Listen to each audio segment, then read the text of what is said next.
Hello, everybody. Hello, everybody. Yeah, podcast. Already fucking up. Yeah, welcome to our podcast. I'm Frank. I'm Jesse. Brandon. And this is the Chronic Canon. Just going right out the gate. No bits this time. No bits. I didn't think of one. Except for these ones. We're smoking movies and we're talking weed. Uh-huh. We're live in our ears and we're not in yours. Yeah. And if you don't like heat, you can get on out of here. Gotta get the fuck out. I'm sorry. Gotta leave right now. And if you're against quarantining, you also and the should. stay-at-home orders, more specifically. If you protested Yes. the stay-home orders, Yes. you do have Yeah, to. You I'm have sorry. to leave. Yeah. That's We don't want you here. that's not okay either. Yeah. If you've never seen Heat, and if you just don't like the stay-at-home order, You can stay. that's okay. Yeah. You can stay. You can If stay. you actively disliked and you went and protested. I don't think anyone enjoys quarantine necessarily. We're talking movies here today. We're talking Martin Scorsese. 'Cause As we're per the, usual. where the sassy, safety, sassy stands. Yes. Sure I think are. that's the first time I've actually said that on Make mic. that distinction, the sassy. Yeah. Sassy, safety stand. Nope, sassy, safety, sassy stands. What did I say? I don't know. No, it was wrong though. But these stands we're running something a little different this week. We're giving it a go. We're trying it out. We're dipping our toes in the water of adding another flavor to the mix. I couldn't think of a metaphor in time that We're went with usually water. a don't need three-ingredient soup, but Yeah. we've decided to add a little bit of spice into it. Yeah. Normally we're Something just peanut butter, Hispanic. jelly, and bread. You- And now we're adding some Nutella. You might have remembered us referencing him in previous episodes. He brought the dankage that ruined us for Raging Bull in a good way. And he watched that with us, and he watched this with us I suppose today. he may have ruined this one too, depending. Nah. Spoiler no. alert, we're not that big on The Last Temptation of Christ. Which is The- the movie we're talking about Yeah, today. Scorsese's 11th controversial film, and our first guest on the show is one Nick. Hello, Nick. Hey, everyone, welcome, Nick. Hola, chico. Hola, chica. Yes. Yes. Yes. That's Already fucking right, you integrating guys. yourself brilliantly. We got another person on the podcast that loves fucking Heat, Fucking that well, loves hold- fucking hey, Miami hey, Vice. hey, he has not said that on the record. Nick, what are your thoughts on Heat? Absolutely confirmed on both accounts. Okay, What is it that you love about Heat? I want to hear that. Every single moment. It's got an infectious kind of pace that just keeps going the entire time. Starts right off. You get some big moments. Wainwright is an asshole. You understand it right off the bat. Go. And then you get moments of everything. You get Pacino just going absolutely crazy on what can only be a Coke binge. Got a great ass! Yeah, exactly. Your head's all the way up. So, Pacino, what else? Come on. De Niro. I mean, the Make me duality believe of you. those men. We have Pacino, a fifth guest in the Fucking heads building. chopped Yeah. off. Al, when did you fly in? My life. You want to talk about my life? Kinda, I got yeah. 5 dead bodies on the side of the road. That's my life. No, that's Heat, Al. That's what I'm doing. Oh.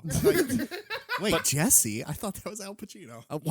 What's happening? But Frank, if you want convincing, all My I got to Jesus, reference is am I the dreaming? diner scene, Okay. and I know that every single Heat lover out there knows exactly what I'm talking about. Every single heatonist out there. Every And heatonist. Every Heatonist. They're the same man. That's so funny. Talking about Jesus parables. Hey. There's Hey. your example. There's that man again. There it is. They die There's holding that hands. man again. Do we have a quick vote? It is Nick in the canon. Can he stay? I think at least There thus it is. far, I'd say he's a qualifying candidate. Okay. But Don't you're judge me. fucking ice. Don't judge me too early, boys. I mean, based on the dankage he brings alone, Yeah, and the that's true. fact that he is an original Brooklyn Manhawk. So Yeah, which I think that, nobody needs explanation for. no, that is that stays here for now. Maybe one day we'll explain. I don't know what the fuck.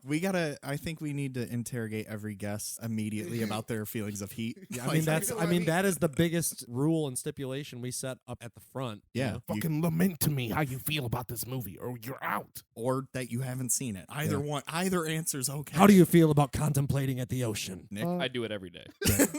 A good answer. It's cool, I guess. Yes. So Nick is our guest today. He came over and he decided to parse the lands of Jesus with us. Well, I felt it important to inform him that we were watching not only Last Temptation of Christ today, but Goodfellas, most importantly, because given Nick's presence at the original first viewing, at least on the part of Frank and I in New York City at the Belasco Theater of Martin Scorsese's The Irishman, Yes. which kicked off this entire train that ultimately led to the inception of the Chronic Canon. So Nick is part of the seed that Yeah. was ultimately Yeah. planted He's in the most sexual way possible. He's a hardy boy. And When he we is say here. friend of the podcast, we really do mean Family. We mean family. family of the podcast. yes. Amen, brothers. Does We're all that- one, just like Jesus taught us. Yes. Oh, we should no. form a religion. What do you think? What do you guys think? I think Based around anytime- heat? I mean, heatonism. We already Heatonism, we nice. already have it. We're man boys. Worshipping to the man. We're man boys. Just add an extra N. Perfect. You know, Neil McCauley. I'm done. All right, next. So, Nick, other than our joining us for Raging Bull and Last Temptation, and obviously being at that very important screening of The Irishman, Life changing. what is your relationship with? I mean, do we talk movies as a whole, or do we talk just Scorsese? Maybe give us both. Yeah, run it down however you feel. Yeah. All right. But Fair definitely enough. get into the Scorsese. We want to hear from you. The people don't know you. We know you, and probably most of the people who listen to this know you. Yeah. But The people don't. but Yeah. the people don't. If this were a dating profile, run down your bio. Yeah. Understood. Sell Well, yourself. I think I would consider myself a casual movie watcher turned hardcore by the present company. Yeah. Thank you, Nick. Yeah. Keep going. Appreciate you, boys. I think that I try to watch everything with the mainstream view in mind, at least, just to see how I think people would react to it. And then obviously, every movie that you watch, you take in with your own experiences. So Mhm. I'm always trying to add a fresh perspective on it. But I think that you guys have opened up my taste a lot. I definitely appreciate that. Well, thank you. That means a lot to hear. Yeah. Yes. You guys birthed it. You guys were right at the start of it all. So, I've always been someone who's loved movies. Truly. I've always watched the John Hughes movies of old, all the Mhm. classic 80s, everything, Mr. Love and Mercy himself. What's his name? But Right. Brian Wilson? No, not Brian Wilson, but the actor who plays John him in Love and Mercy. Cusack. John Oh, Cusack. Everything yeah. 80s. My bad. Duh. Yeah. I forgot that he's So that was literally our in bad. Love and Mercy. It's a podcast, remember, boys. No, Yeah. we've talked about that. That's where the weed comes Hey, in. is the joint still going? No, it's out. Damn It's it. out. Yeah, All right. Fair Yeah, we're enough. smoking. I weed. combined done and out. If you don't, Doubt. if you, God damn. So's this movie. No doubt. It's about doubt. All right. It is A literally little bit. But So, yeah, no, and then you guys have introduced me to getting through a director's filmography, so I've gotten used to that idea. I've done it with, I've started with Tarkovsky. Obviously, we had the Kubrick Weekend of old. Oh yeah. The legendary one that exists in some podcast that's Yes. lost in time and space. Yeah. Honestly, it's on a hard drive somewhere. You guys could dig it up. We honestly should maybe try that again. Yeah. Oh no, we've talked about it before, and know. I've said it once, and I've said it One again. weekend. Kubrick weekend? Yeah.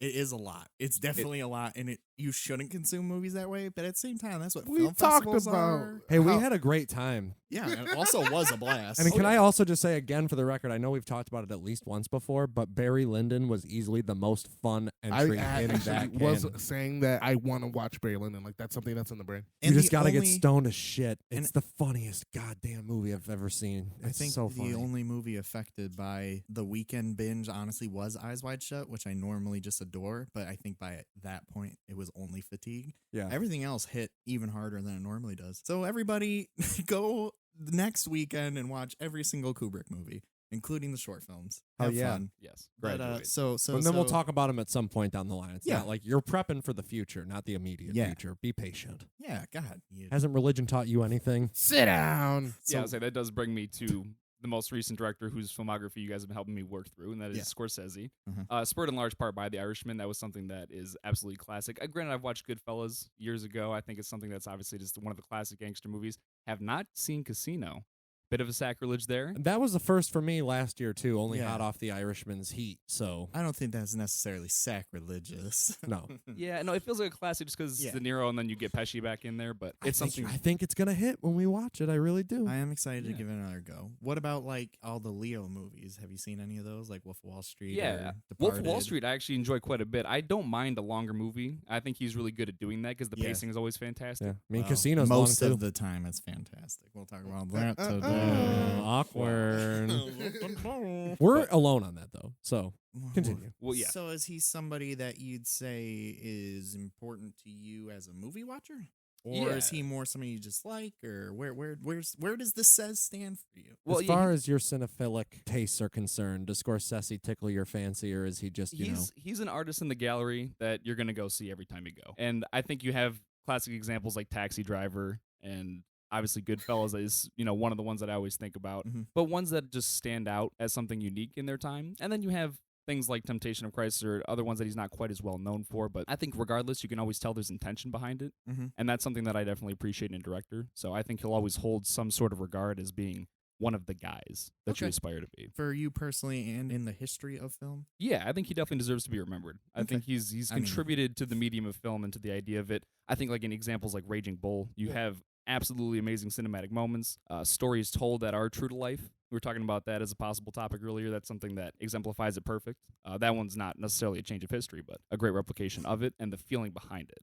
And I think that he's someone who just generally knows how to make a movie, communicate a thought. Whether the thought's always there, the production gets rushed or something doesn't go quite according to plan, I think generally speaking, he gives you a good product. Hell yeah. And honestly, I think Raging Bull is a good segue into today's movie, The Last Temptation of Christ, Yes. being that they're both kind of biopics in a way. True. If you Yeah. want to think about it. And honestly, I said Both near written by Paul Schrader Yeah. Well, this with the one, help of somebody else. Right. This one was more Schrader Than Jay Cox. than Raging Bull, too. Yeah. I think I they think said, Raging like, Bull, the only element that was truly him was the Pesci De Niro element. Right. They said that he said that it's not his script, but he helped. And Right. this one, he's also actually said something similar. Like, I did as much work as, who did you say the other writer was? Jay Cox of The Last Temptation of Christ, you mean? Yeah. That was who that was.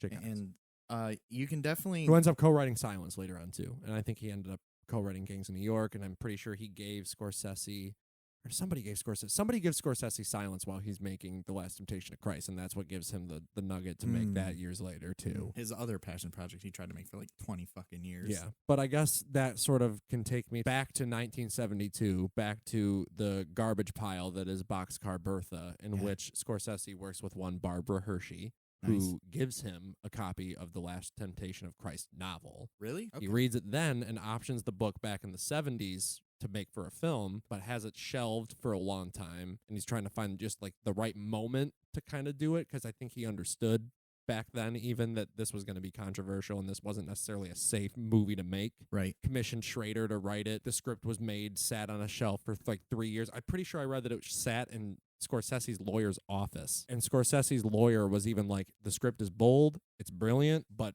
the people aren't ready for this. Yeah. And he also, the studio teased him a bunch. We already talked about that on After Hours, I think, that they pulled funding after giving it the green light at some point, and then he just like fucked off for a while. Well, yeah, he did have a production of it going originally back, I think it was before After Hours, was. right after King of Comedy, and he had a cast.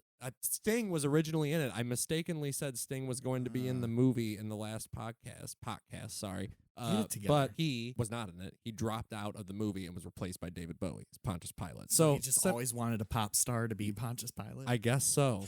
What a weird choice, I guess. I guess he likes pop music. David Bowie does do good. Yeah, he's in In the one scene scene. that he's in, Yeah. I don't know. I guess like he was there for 2 The- days, I read. the- Right after his tour ended, he went one and of the shot that. only compliments I could give this movie is that some of the performances are pretty good. I'd say all of them, honestly, are pretty strong to like. For what the Strong, movie is. sure. I don't know. I have a thing about like hammy, like when you have to be big. I don't know. It's sometimes theatrical. it's good, and sometimes it's like it's so clear that you're just. It was acting. really bothering me throughout the movie, the presentational style of performing that everyone's doing and the way the dialogue is literally just fucking I don't know, on it- the nose to a degree that I can barely tolerate. Like every word that came out of everyone's mouth is nothing but exposition. But that is the Bible, and that probably is also the Yeah. book. I don't know if that's necessarily how Jesus and the people of that time spoke, but in literal like metaphor and all that, and just asking questions as directly as they did and whatnot, like I don't know. And then especially to run it for 2 hours and 45 minutes felt a little excruciating. And I'm somebody who's actually seen The Last Temptation of Christ before. I was probably like actually 14 or 15 Who when are I you? saw it for the first time. I'm Jesse. I'm Frank. I'm Brandon. I'm Nick. Hey, good Yes. timing. There he is. I remember liking it a significant amount more back then, for reason being that it has a similar trajectory to a film that I'd now cite as my favorite film, which we'll talk about a little bit later. But that structure made me connect more to the religious element of it, because even back then I wasn't connected to religion in any way. Like I said, I really haven't been my whole life. So this movie already has me at kind of a distance. But at the same time, I might be the ideal audience, given the fact that it seems to offend so many religious groups, well, more specifically Catholic and Christian groups. And now it just didn't do it for me, in the sense that I'd rather see it done the way Scorsese does it in things like Raging Bull and Taxi Driver. Like, the story of Christ is so innate in the lexicon of storytelling in a general sense across the board, whether it be movie, novel, song, dependent on the lyrical structure. It doesn't matter.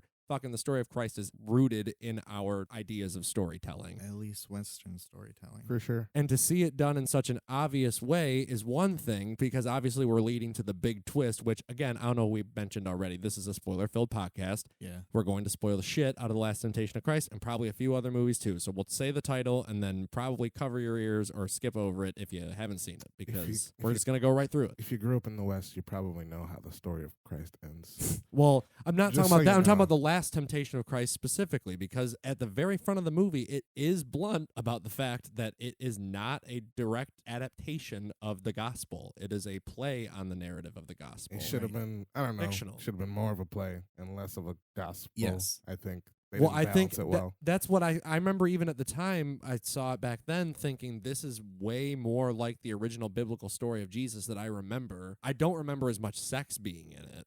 I only remembered the one scene after he is, spoiler alert, taken off the cross, because he is tempted off the cross by cha-ching, ends up being the devil, but it's a little girl for like a while, and she's constantly following him around. Actually, Isn't a while, it always? years. Like, it's just like, Jesus, she doesn't leave him the fuck alone. Like, I was like, at one point, he's got to be like, what do you want? Like, you told me I could live my life. You won't leave me the fuck alone. But anyway, I don't know. It just goes to a point that I think treads on the ground that, like I said, my favorite movie does.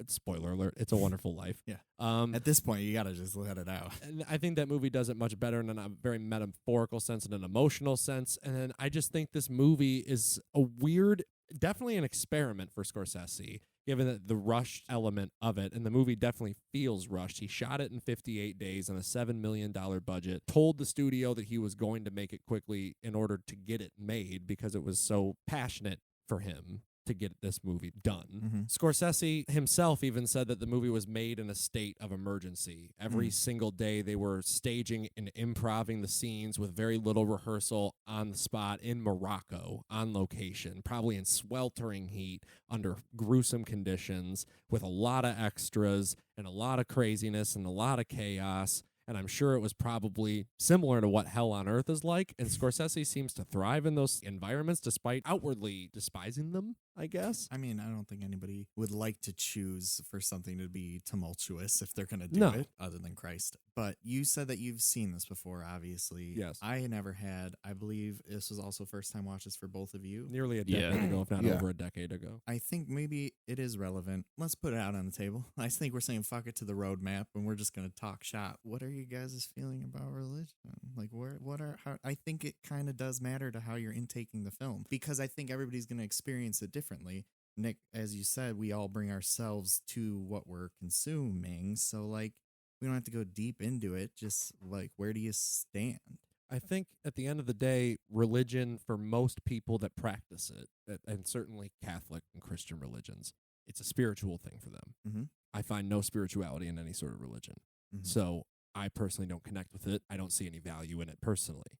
However, if you see value in it, that's incredible. And I applaud that. And I Yeah. think and celebrate that. You should go thrive in whatever religion you practice. Yeah. Doesn't matter to me. As long as you're celebrating peace and love and not hurting other people. Sounds like our friend in the movie. The heart, not the axe. Are you Jesus? No, don't start. I grew up going to church like ever since I was like a little kid, and I didn't think it stopped until I was around like 14 or 15. Like every weekend, every Sunday, just going. And I think sometimes there was just a point where I had like the conscious thought of like, how do we know any of this is like true? I don't know. I think at some point I just realized that the things that I know are based off of things that, like, the things that I'm comfortable with knowing are things that I have based off of, I don't know, something that I trust. I don't know. So it started like this whole questioning period. And I think for most of high school, I was wondering about like what it meant to me. Because there came a certain point where my mom just started asking if I wanted to go to church. And at first, I felt bad because, I don't know, for a lot of like black communities, like religion is very important for them. And after going on the little excursion in February and watching a lot of movies that related to like black history and a lot of movies about slavery, I understand why it is such a crutch in our community. And I say crutch because Like I think integral. yeah, and I only say crutch because I think that there are too many times where it's like all we rely on. There's realities that we need to face that, could probably benefit us a little bit more. But religion is just so closely tied in with my family that I didn't feel comfortable not going. Like I felt like bad. And there were some times where they made me feel bad for not going because the church is always, That's you know, what it's family's supposed to yeah.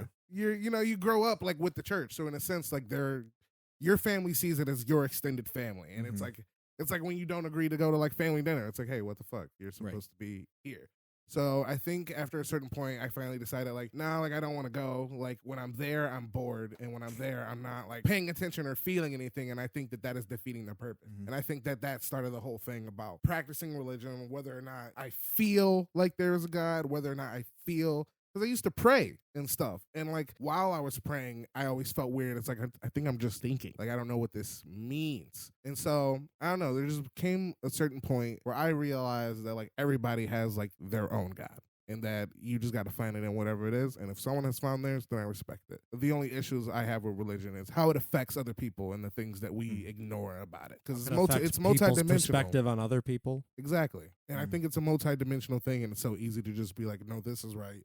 This is wrong. This is why this is this. Another thing to put up divides. Yeah. And it shouldn't have anything to do with our government. But that's a whole other Whole fucking separation of church and state is a goddamn joke, but we're not going down that hole. Because we just explained the whole hole. It's a goddamn joke. Fantastic. Yeah, I was definitely raised religious. My grandmother definitely always thought that way. She taught me all my prayers before I even got to catechism, so I was definitely involved in that lifestyle. She was someone that definitely was more about the action than just the belief, though. I remember she taught me what gay was, which especially coming from an old white religious woman, old Irish woman, you know, it's something that you definitely had to kind of watch. But she did a good job. She explained it through Ellen. She said that, hey, yeah, she got in trouble a long time ago because she kissed a girl on TV, and then she explained to me why people think that's wrong. Very interesting, very eloquent. I think she prepared me well for that entire existence of that in my mind. And so I always grew up that way, and I think I understood spirituality and then what it meant as far as treating people like they're your family, treating people like they're your friends right off the bat. And then obviously, as far as like the letter and the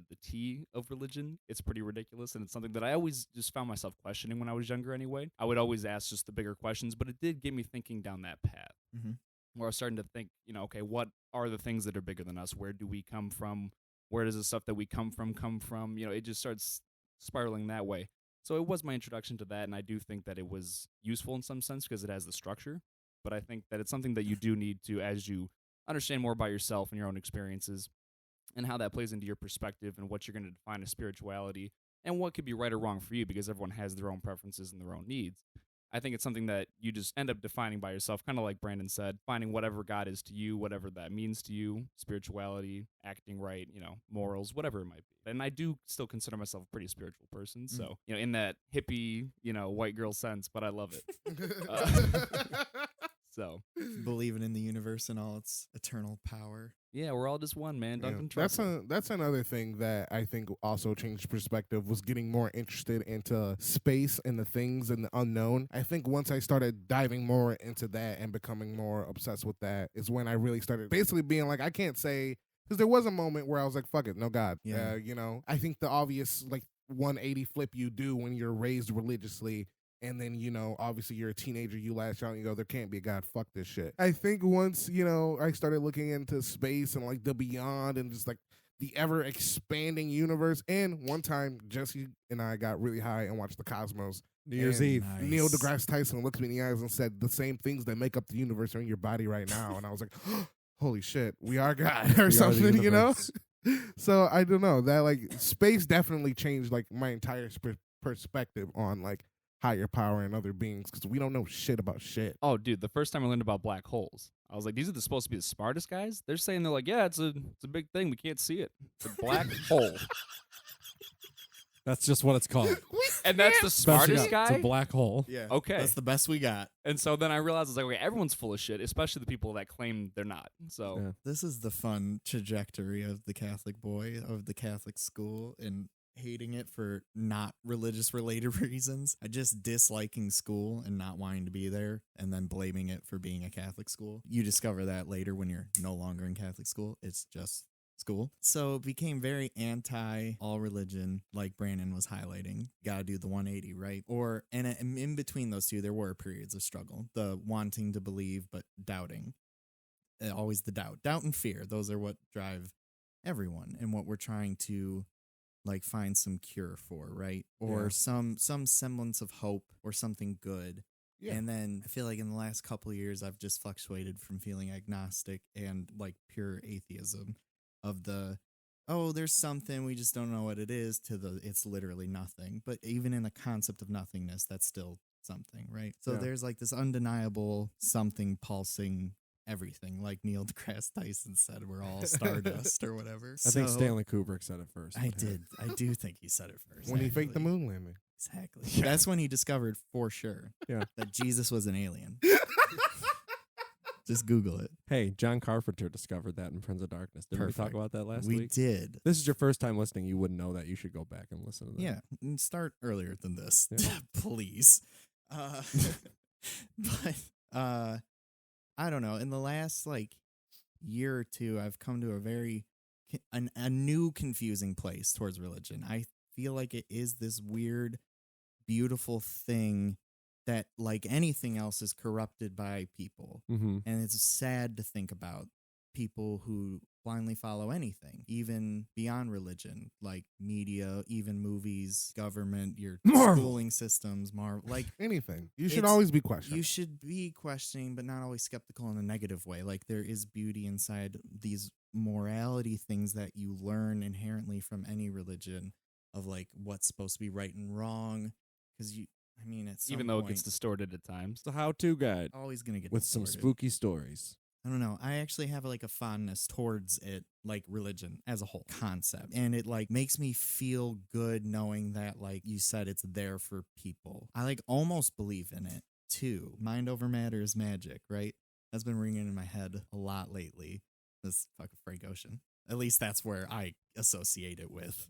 But that is a religious thinking. You're praying. You're hearing your own voice be recognized somehow by another group of people. It's comfort in knowing something. And it's a beautiful thing. And I thought about praying the other day. I was like, fuck, why not? Like, there's a God that understands and likes this prayer. Cool. And if not, at least I was thinking positively. And that's maybe where the mind over matter, comes in. Just like it creates a sense of like purpose and drive and goodwill and love, and it can. Yeah. It can also easily be corrupted and taken as a weapon. And then that's Like sad. everything. Like everything, though. So that it's like wrong to damn anything without trying to understand it too. Yeah. I don't It's know. just if you man. Fuck. discriminate or hate. Don't discriminate or hate. So I was fucking excited for this movie. Same. I was honestly pretty hyped. I was waiting for a magnum opus to knock the Irishman off its throne. And for Willem I Dafoe, if wasn't. nothing else. Dude, I was prepared to be like, this could be one of my favorite movies. I wanted to go in with this, like, give me the Jesus movie that presents him as a human being, right? Yeah. That's a brilliant concept for our westernized, religion-driven world, this Christian-driven world, And clearly they weren't ready for it. which is so, we'll never be ready for it. That's the whole argument about In the God, movie the too, second right? coming in Yeah. the movie. It's just like, will you even know if it comes? It's too late. It came once, and you'll never believe it again. Yep. It could be in Even your if he face. even if he still lived. Yeah. Even if he was in front of you saying, I'm Jesus, here's the proof. What? Okay, sure. Get out of my face, you Yeah. fucking loon. Kill him. But you also probably shouldn't listen to that guy. I don't know. So I was hyped for this movie, and I do feel very let down by it, man. Yeah. I The fact that just- it went as low as it did in my grade compared to the 4 out of 5 I'd originally given it is sad. Like, I don't even know how to talk about it. I don't want to just run down the plot. I wasn't excited for it because Well, the thing I is- just like I've watched plenty of movies where they're like, yeah, in the end, it was God that saved us. But I don't think I've ever watched a movie that is directly like the story of Jesus. Yet somehow, at almost any point in the movie, I was like, yeah, I know this. He did this. Right. Like, why are we? Like, what is new? What is being explored? Like when you Frank had beginning- like a checklist of things on his Yeah. notepad that Yeah. were like, oh, yep, here we go. Turn water into wine. The bread. like you're just hitting all the points, and it's like if you're gonna state boldly at the beginning of your movie that this does not follow the conventional gospel, then I wanted him to be a little bit more, I guess, balls to the wall, because like he does go crazy, and then immediately it's like, nope, this is actually what happened in the Bible. because we don't know. I'm just gonna go off of what was already written for I me. mean, that is the story we got at hand, you know. Fucking Yeah. Jesus. And it started down a good path. I think it was starting to do something original, tell the side of Jesus that is what we know, where it's taking the punishment and the shit, but then still offering a perspective of where he's Flipping a the sinner. lid. He's a Flipping sinner. the lid on it. Yeah. He's He's kind a of human being. Yeah. Right. Has that something that you guys have like thought about before this movie? Because it was for me. Like I've sat there and been like, right, even in the teachings of the Bible, like he's a still human being who was born and like lived like us. Like Yeah. that's Yeah. a part you're not supposed to treat him like a deity, you know? Right. And then it's like, okay, he's a human, so what are the human emotions? Like he still feels like that's the It's almost selling as if point. he's cursed. That's how it's felt in the movie. Yeah. Like he's literally having exorcisms in the beginning. Like Yeah. Convulsing. He remember we were thinking so this is Taxi Driver. Got Yeah. it. And I was even leaned into you and went, so Paul Schrader wrote this movie within the first 5 minutes. yeah, dude. I mean, Just telling the dialogue and the narration, It the way kinda- the tone, the nihilism. it felt like Taxi Driver the whole movie. It's Yeah. fine. In the attempt to make Jesus a human, he just made him a sociopath. I mean, and maybe that's And maybe, it's crazy to think that Scorsese is apparently a devout Catholic man. I mean, he's viewing it through the most understanding lens, if anything. That's what I thought too. I originally thought that it gave me the most understanding of why religion was important back then when I first saw it. And then Interestingly enough. is that why we feel so not blown away by it? Because we already have that like empathetic understanding or something. Yeah, and like I said, I think we get it out of other movies too, and it's I- not funneled through the story of Jesus. Like I said, this kind of story, the structure obviously adheres to certain movies that I love that fall under specific genre trappings, I imagine. I can't necessarily think of any off the top of my head. If someone could think of one, just shout it out. But Last Temptation of Christ, like as far as its genre, as far as everything else, even the way it's done, like you said, the way it looks, like I didn't think it's bad for what it's trying to do, but like I don't like the way everything is so lit up where you can Yeah. just see literally everything. Yeah. There's no shadow, there's no nothing, there's no expression in the visuals.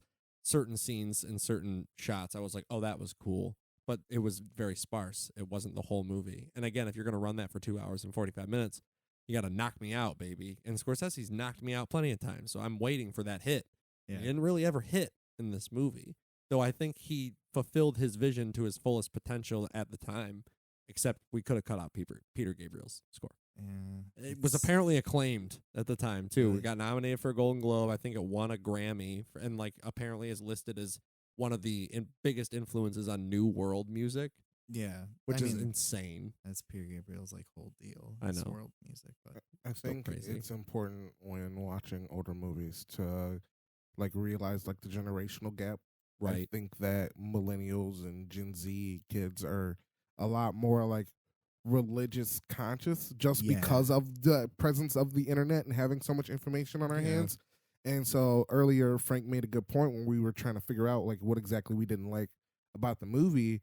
He said that, you know, we've already kind of had the conversation about religion and like it's already been in the zeitgeist. We don't really have to question whether or not like what if Jesus was a man. Like these are some things that we've at least had the privilege of being able to think about and discuss with our peers.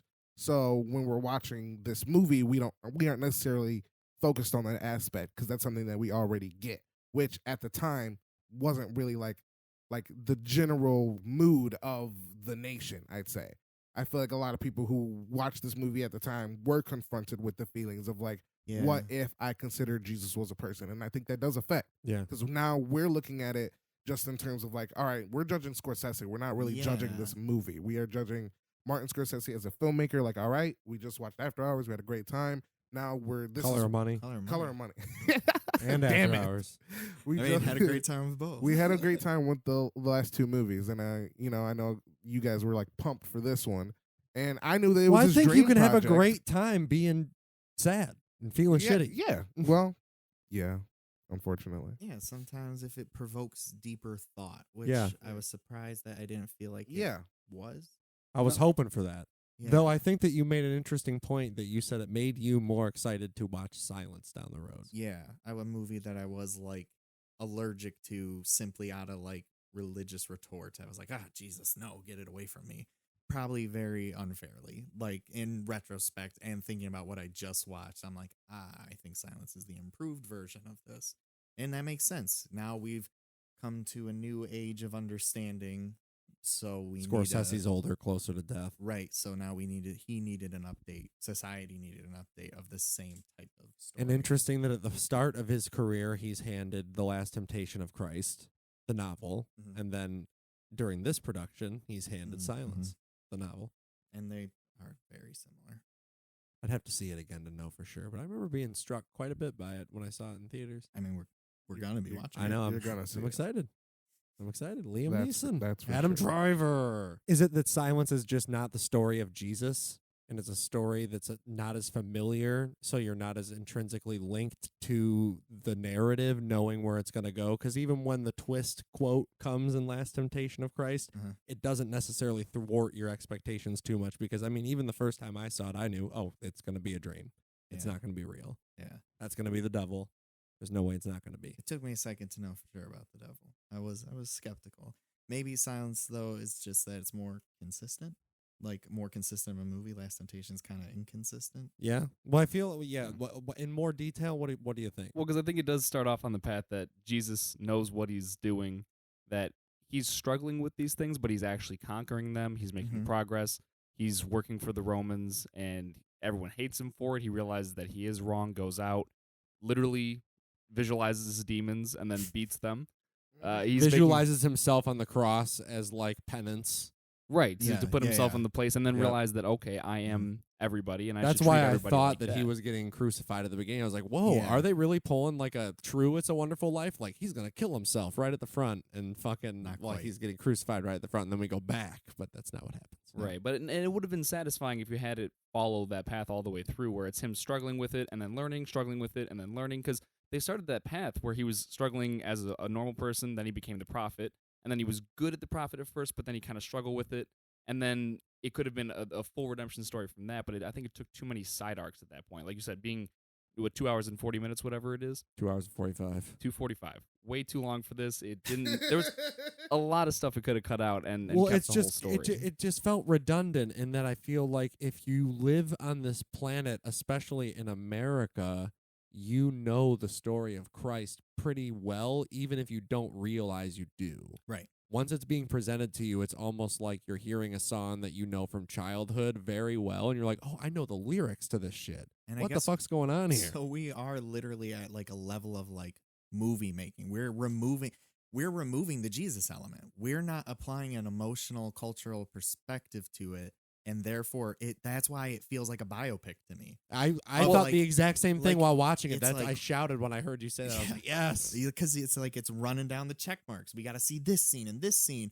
And it starts to build drama, but then it like abandons it. It's Right, that's almost what I like a was gonna superhero movie having to retread, like when it reboots, like the Spider-Man movies having to redo the origin story over and over. It's like, we fucking Yes. know Uncle Ben. And I was going to say, Jesus. because it starts to give you a fresh take on the characters, with Judas being someone that he's at first at odds with. He says, "I will Kinda kill you like if a you." hero. Judas, Harry Osborn, Judas- tomato. Yeah, he's like I don't know. He's like the shadow of Jesus, basically. Yeah. He ends You up know- being what the true religious representation of Jesus Yeah. is at the end, where Also- he's judging Jesus on his deathbed. Just important to note, production-wise, the last time we will talk about Harvey Keitel until The Irishman. Insane. Literally Keitel's crazy. fantastic. Are you guys serious? You were Yeah. dead. I confirmed while watching. This is. The I last literally one. realized it as soon as it No. started. I was like, wait, is this the last Keitel until we Well, he get does fucking phenomenal. fucking Angelo Bruno? Phenomenal. He's definitely great. I feel like there was one scene where I was like, Dude, that was his- a little rough. His but- hair Oh, is yeah. ridiculous. His hair What is the ridiculous. fuck I is was he like, doing? absurd. but He got like a perm. but He looks he's like a dude. fucking Raggedy Ann doll.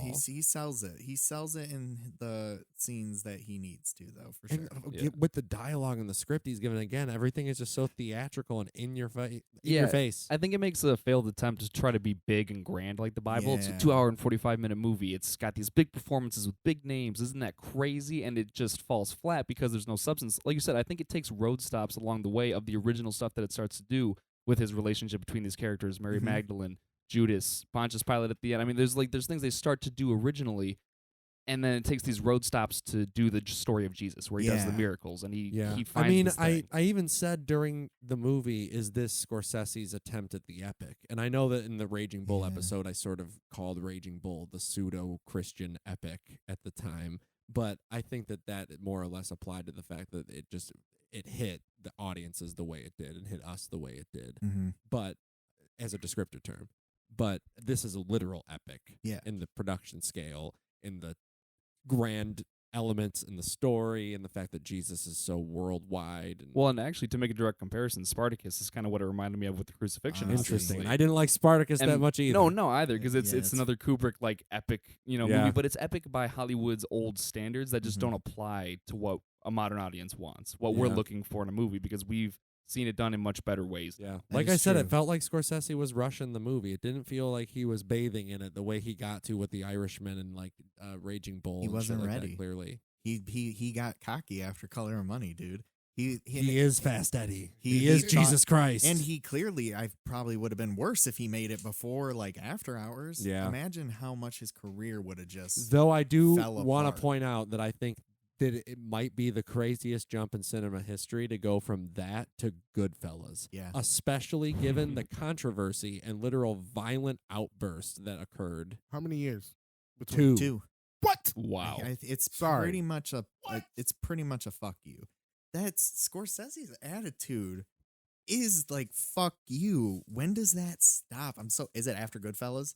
I think that's when Well, everybody Age went. of Innocence. Okay, well, no, you're Cape, right. Cape everybody. Fear is his other studio movie. Apparently, Oh, he yeah. signed to make that in order to get Last Temptation made. Ironically, which I think is odd that he ended up making Goodfellas next. I'm not sure what the history is and how Goodfellas became the next film. I know next week. I know that Goodfellas was supposed to be made after Color of Money, but then Last Temptation opened up, and he was like, "Hey, let's do that first." Yeah. So maybe he rushed it, like you said, like literally not just in the production, but like he shouldn't have made it that soon. It just the whole time I'm like, there's an amateur quality present that, like, if it wasn't for such random distinct camera moves that he brilliantly uses, like all those like quick zooms on Jesus, All the bird's eye views, like him Dope. carrying the crucifix through Yeah. it was if great. you took those away though, I would not have guessed it was Scorsese. Like, obviously he is imprinted on the film, but something about the production itself, I was like, this feels like a step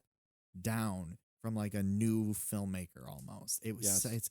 so it has to be that rush thing. I don't know, it didn't wow me. I feel like you could get swept up in it.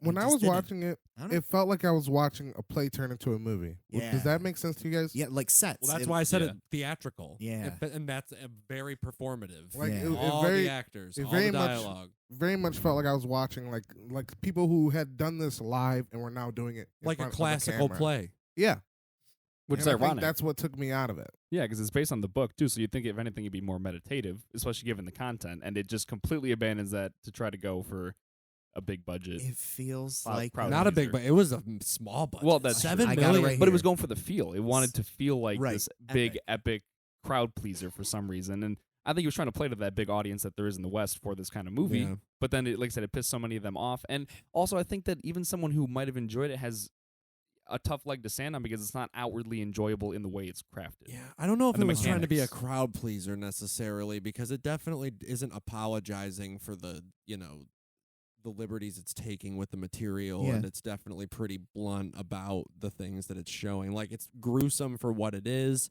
Like, Scorsese has definitely dabbled in violence quite a bit, and other movies of his, I'd say, are far more brutal than Last Temptation of Christ is, but it's probably in the top 3 most brutal Scorsese movies thus At far. least thus far, for sure. Willem Dafoe gets beaten a lot. I think that its lack of funding and planning really does show, like almost inarguably.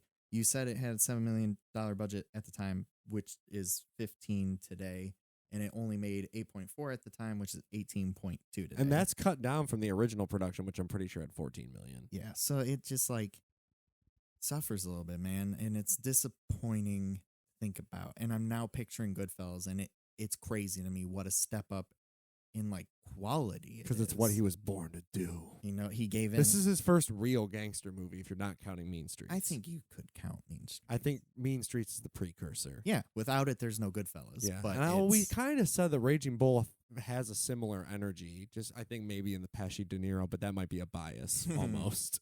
Hey, with Like a Jesus and pep. Judas though, I see it. Yes. Ah. They have the rivalry. They kiss a lot. There's a lot of that too. Well, no, you know what? Dude, yeah, They have a very intimate relationship. This literally feels like Scorsese. Like I said it before, it might be a crude and vulgar analogy, but this is like Scorsese's entire career up to this point has been foreplay, and now he's like, "Look, let's just get the fucking, let's Yeah. just skip it. Let's just talk right about Jesus. Yeah. Okay, let's just do it." Because all of his movies, mostly up to this point, have been roundabout about Jesus in Taxi some Driver way. and Raging Bull especially. Yes. Like those two, and then this, and then if you look at like Irishman in Silence, yes. you see it's like this is the same fella. But not to mention, we've seen in other movies of previous as well his theme of betrayal Yeah. coming up again and again, and this is only accented by this story, which obviously must have been rooted there too. Which did they? Is this a play on that? Is that how it goes down in the Bible? That Jesus is like, Judas, you go betray me now. I thought that. I Well, don't you know. said it before we started. I had watching never it. been taught that. I never No, it was had that that experience. If so. Judas betrays him in the Bible, Like, actually Yeah, but I betrays thought you him. And said then he Jesus knew. forgives him. Jesus knew, and Jesus forgave him. and Jesus knew, and Jesus forgave him. And I But thought afterwards. Judas killed himself. but Does not, Jesus forgive right. him on the cross?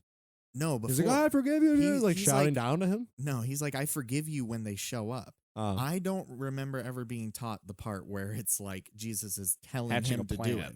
It was Yeah. always that Judas was sneaky and evil and like went and did it. Yeah. And like Well, I for money and was like, That's probably "Ha, how ha, the ha." Christians feel. You killed our Right. fucking Well, and God! that's where And it's then like really. and Judas kills himself in the Bible too. I'm pretty sure. Yeah, they kind of altered to be like a weird rebellion movie in the sense where they're gonna Yeah. thrash a temple and do Yeah, all and this Judas stuff. is like, "You made me betray you. What the hell? And now you're gonna live. You're just gonna be a man. Well, What's that wrong was- with you?" That was the dream though. That I wasn't know. the real. Well, it was real until it wasn't. yeah, it was the dream made up a decent portion of the end of that. Like, movie. I think if you're Yeah. thinking about it, it's a whole life lived. That's true. Years. But it didn't even feel like it. No. I It wanted can It work. felt rushed. Like I Yeah, said, everything felt except the rushed. whole lead up to it. It felt like why are we going over all this material that feels redundant? It should have started with like, it should have started with the cross, and as he's like making his journey, you have flashback. You do the It's a Wonder. You literally do It's a They Wonderful should've. Life. I understand why this is so important to Scorsese. I understand why this is so personal to him. I understand how it Totally. plays deeply into the themes that obsess him, that he's been exploring his entire filmography, and that he'll continue to explore and possibly even do better with Silence, which I want to point out, interestingly enough, that Silence was his movie previous to The Irishman.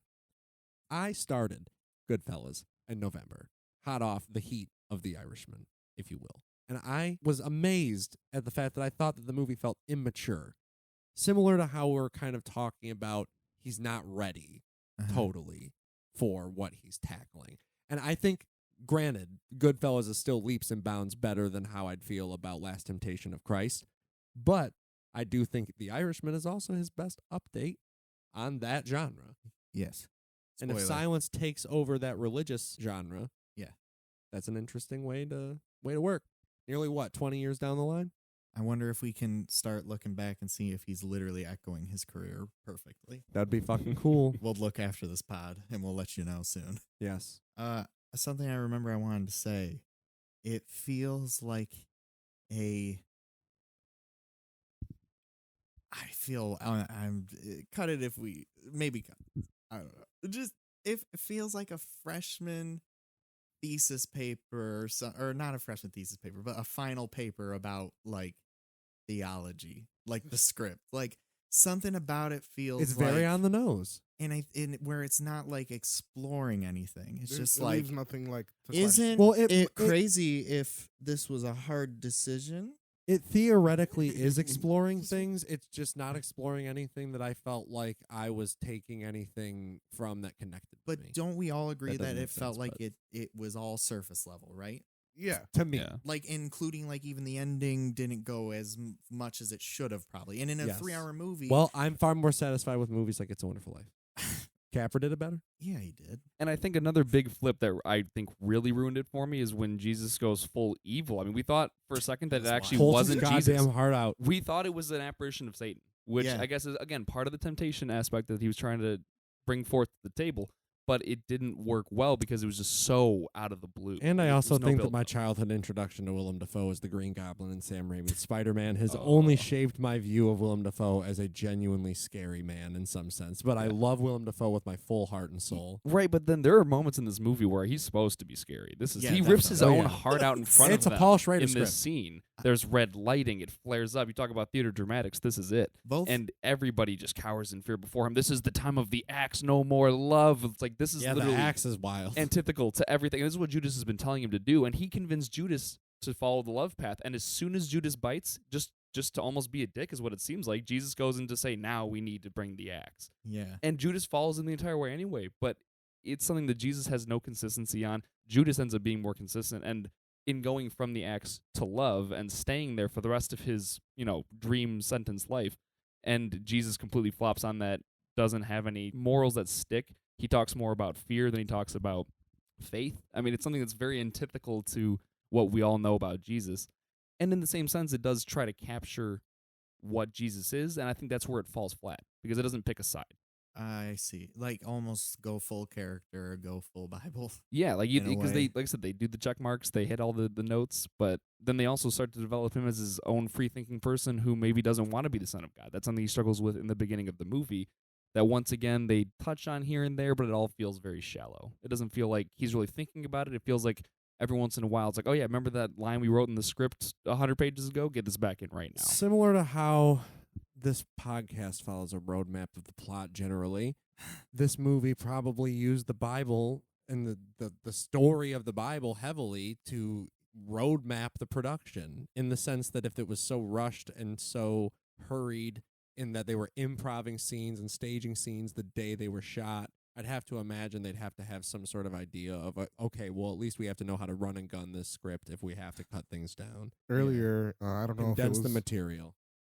I don't know if it was like on mic or not, but earlier Frank made a point that the way that Jesus is and every character is presented in the movie is in that you should already know or be familiar with them. So when we go over the events that we should already be familiar with, it feels redundant. And that's when Frank was saying, like, it feels like a biopic because you're presenting these characters familiarly,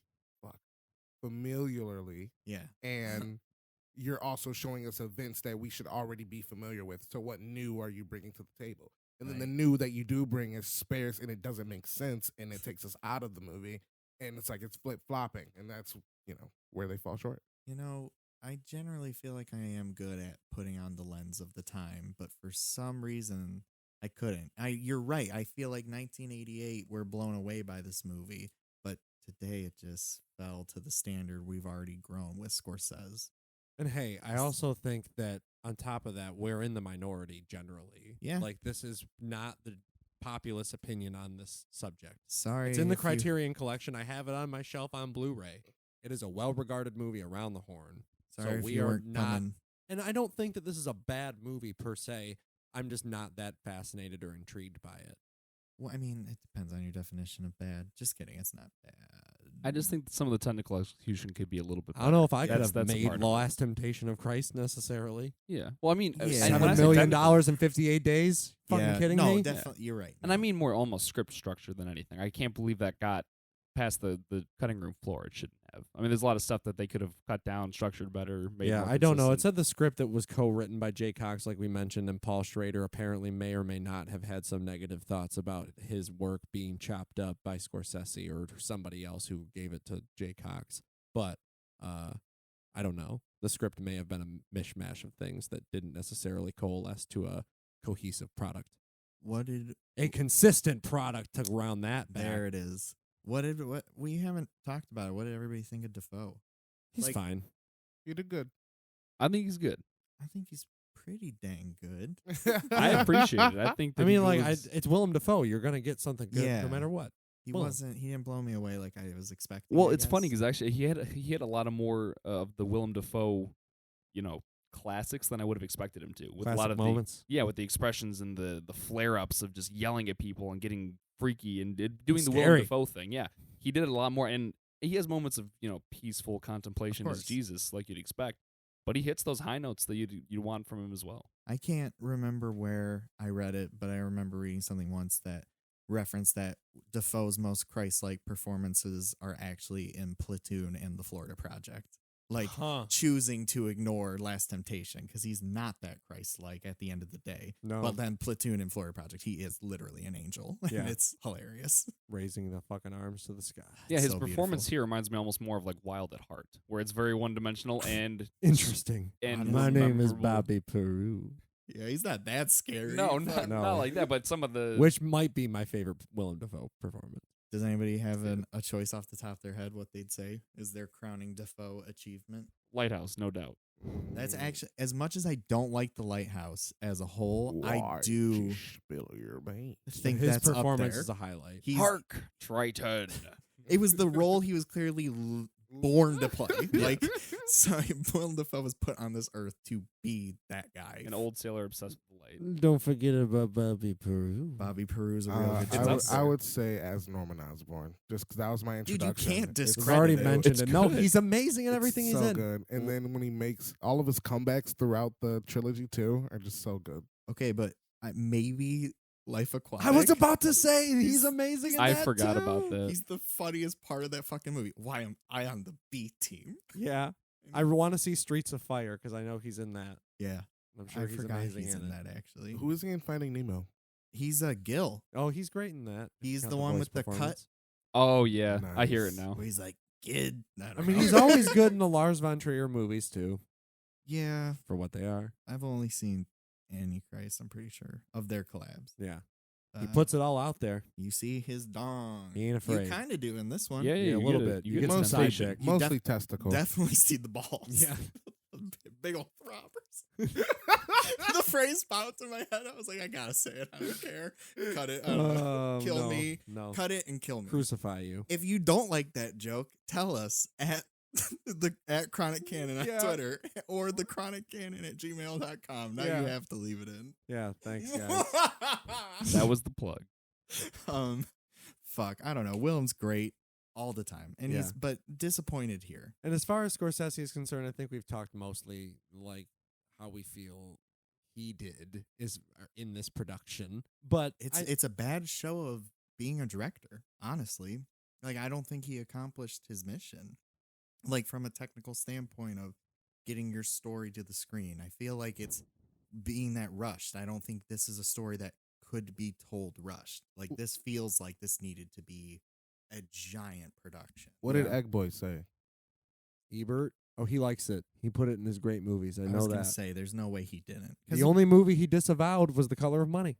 Yeah, full 4 stars for The Last Temptation. Read the last paragraph if you would. I clicked on the great review one first. Okay. The last of the first. The last. That's always the most poignant. His last paragraph says, Scorsese and Schrader have not made a film that panders to the audience, as almost all Hollywood religious epics traditionally have. They have paid Christ the compliment of taking him and his message seriously. They have made a film that does not turn him into a garish, emasculated image from a religious postcard. Here he is flesh and blood, struggling, questioning, asking himself and his father which is the right way, and finally, after great suffering, earning the right to say on the cross, it is accomplished.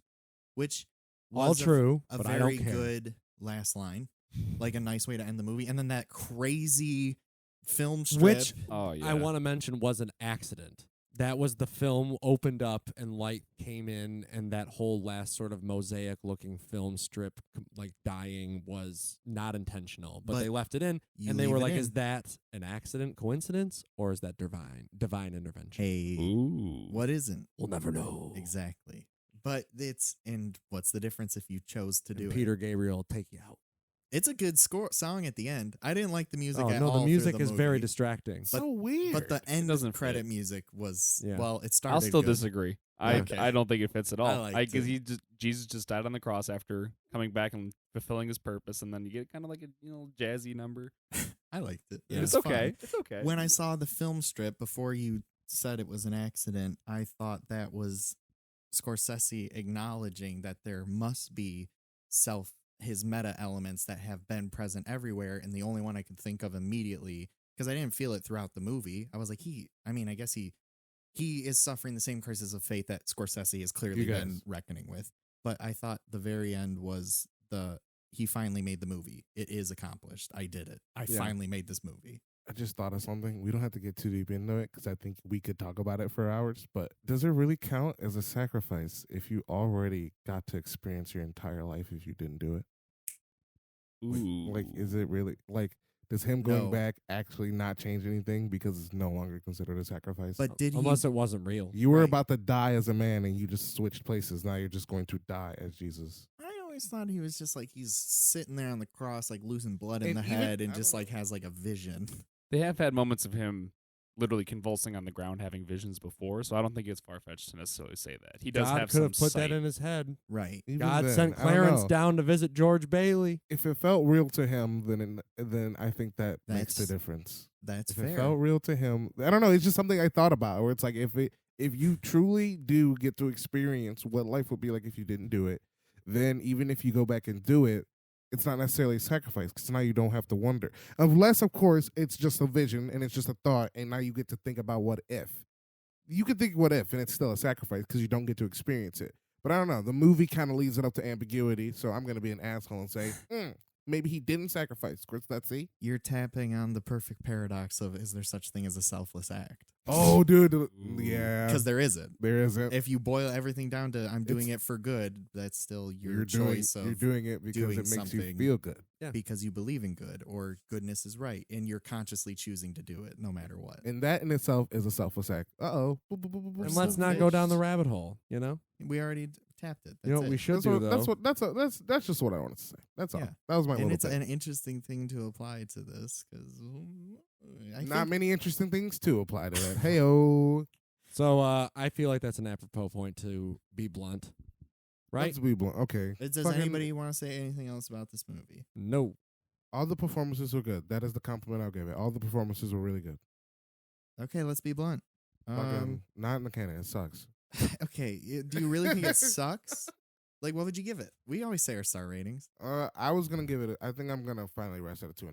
I'm at the moment I- I'm teetering between a 3 and a 2.5. I'm never gonna I'm watch- definitely leaning toward the positive just because I can tell that there was so much Yeah. passion in I'm it. never gonna watch it again. I'm never gonna recommend it to anybody. It's not a movie for me. Yeah, why I that's give it a definitely 2.5. my thing too. It's a matter of personal preference, and I know I'm in the minority. Yeah, no, I'm a 3 out of 5 on this one, and only because I think that it tries. There's intention Yeah. there, and it feels like a failed movie, so it's not necessarily something that I would recommend or think is, good, something that I would revisit. Yeah. Yeah. But Honestly, it's passable. It tries Yeah. to do something original, And- so I'll give it points for that. points for it. It exists. Like that is cool. Yeah. And like Scorsese did it. you did it, and like putting these ideas out He there finally for people fucked. that might, for people who might perfect after. This should have been right after hours. That would have been hilarious. No, remember because Christ gets on the cross, Yeah. and I was like, "I'm back, baby." Doom, doom, That's doom. hilarious. Stop. They're all Stop. they're all related. Jesus is a goddamn hustler. Hey, I'm walking out. Okay, good. It's a. I think I landed at a 3 out of 5 too. But that's bottom tier Scorsese, and I Thus definitely far, yeah. Yeah. like I could see like 10 years from now me going, was I being a dumb young guy Same. and watching it again and discovering hopefully I have the same opinion. You'll probably just go watch Silence again. Well, I hope.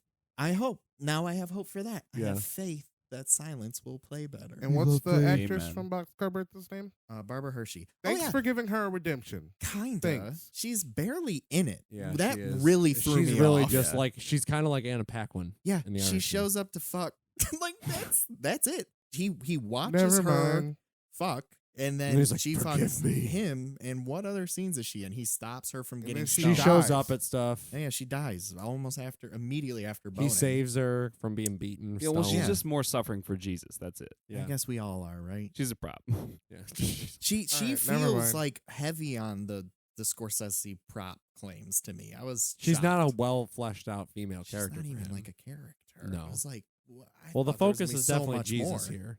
which makes Like, perfect sense. all you need to know is this woman has sex and we hate her, What okay? I'm saying, the movie wasn't full. It wasn't Yeah. enough. Yeah, It didn't go full hog. I'm still Only did hungry. side dick. Leave it, double it. Keep it double. Keep it double. All right. Side dick.